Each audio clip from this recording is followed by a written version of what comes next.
In the top stories, Minister Samuel Duggins is highlighting a cultural showcase in Nigeria featuring work by national artist Von Anslin. Barbados is monitoring a chikungunya outbreak in the region and stepping up public health preparedness.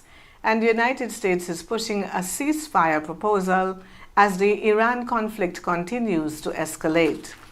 Hello and welcome to the ZIZ Major Newscast. I am Jasmine Thomas. First on the local scene, Minister of the Creative Economy, Entertainment and the Arts, Samuel Duggins, says St. Kitts and Nevis is steadily expanding its cultural presence on the international stage with strong representation in Nigeria. Speaking at the second Afri-Caribbean Investment Summit, Minister Duggins announced that National Visual Art Von Anslin, who is part of the Federation's delegation, is currently showcasing his work. A key highlight of the engagement will be the unveiling of Anslin's painting, Afro-Caribbean, which will be permanently displayed at the Afri-Caribbean Cultural Center in Abuja. Minister Duggins said the moment represents a meaningful step in building a lasting cultural legacy while also strengthening the global visibility of the Federation's creative sector. He has also acknowledged the contribution of Director of Culture, Pierre Liebert, in continuing to develop and promote national talent and cultural identity. The engagement forms part of a wider effort to showcase the stories, talent, and creative expression of the people of St. Christopher and Nevis on the international stage. Mrs. Diane Prince Drew has reaffirmed St. Kitts and Nevis's commitment to preparing young people for a digital future during a global summit in Washington, D.C. Mrs. Prince Drew, wife of Prime Minister Dr. Terence Drew, spoke today at the Fostering the Future Together Coalition Global Summit at the U.S. Department of State. Addressing first spouses and international leaders, she emphasized the need to both protect children and equip them with the tools to succeed in an increasing digital world. It is our shared responsibility as leaders, parents, and advocates to ensure that our children are not only protected and supported, but are also equipped to thrive in the world. Drawing on the Federation's experience, Mrs. Prince Drew highlighted the Labour administration's investments in education and innovation, including the reintroduction of the one-to-one laptop program to expand access to digital learning. She also pointed to community-based initiatives, including working through her non-profit organization, the Joy Project, which supports children and families, including providing devices to those in need. Through my nonprofit foundation, the Joy Project, we work to support children and families across our federation by responding in practical ways to needs within our communities. As part of this work, we have sought to assist children who may not otherwise have access to tools needed to fully participate in today's learning environment, including through the donation of laptops to support their educational and technological growth. Mrs. Prince Drew said digital literacy and online safety remain key priorities, with programs now reaching students, parents, and teachers across the Federation. She highlighted the role of youth innovation, including contributions from the St. Kitts and Nevis Robotics Association to national development initiatives.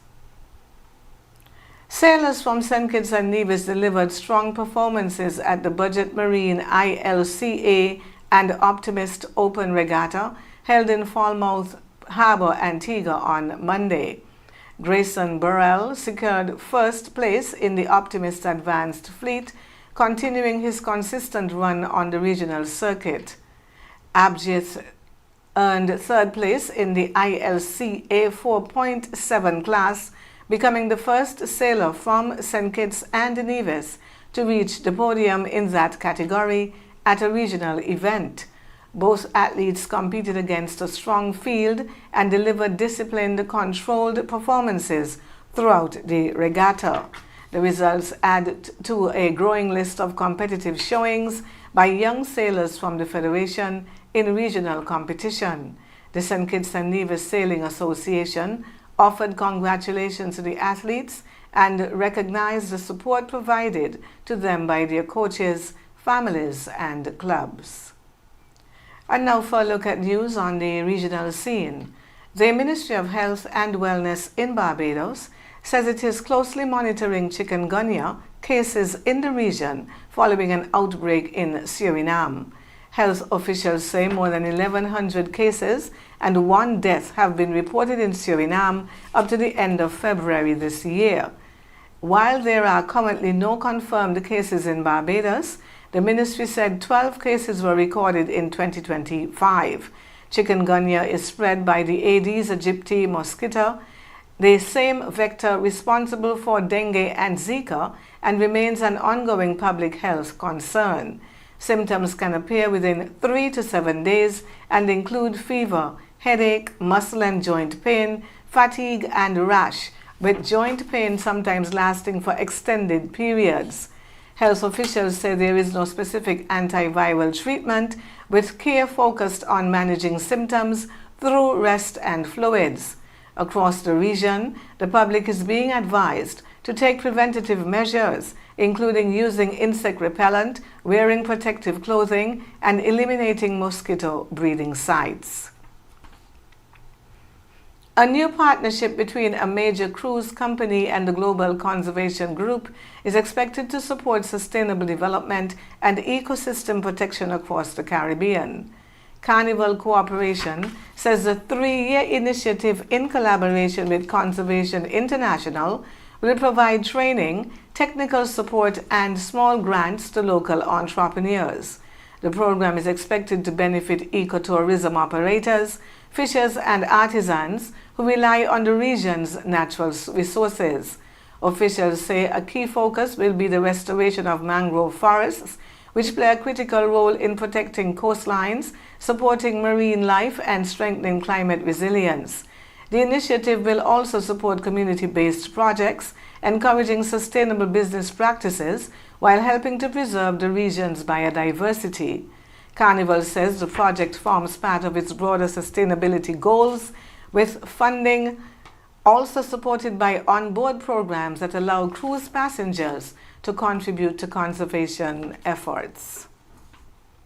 On the international scene, the United States has put forward a new proposal to pause the war in the Middle East, even as it builds up its military presence in the region.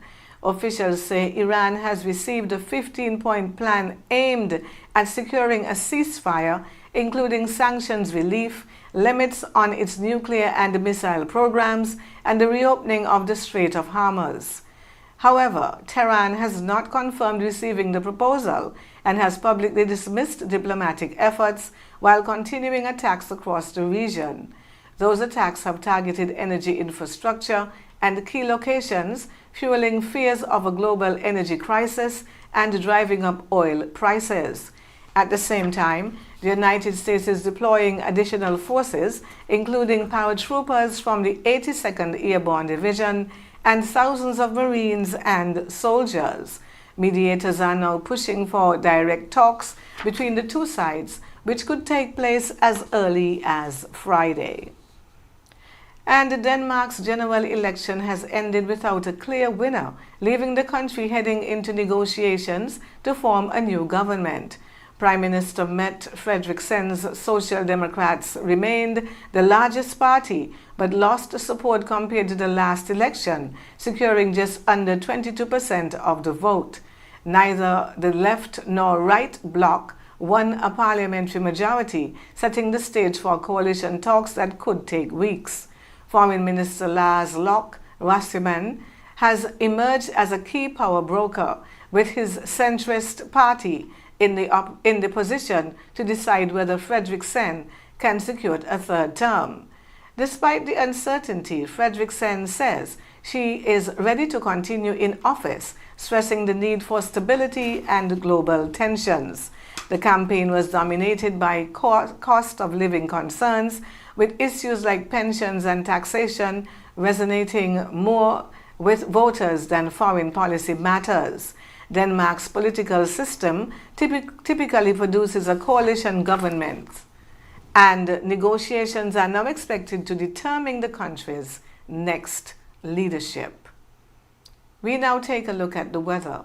Weather conditions across St. Kitts and Nevis are expected to remain generally settled over the next 24 hours, with a mix of sun and cloud and a few passing showers.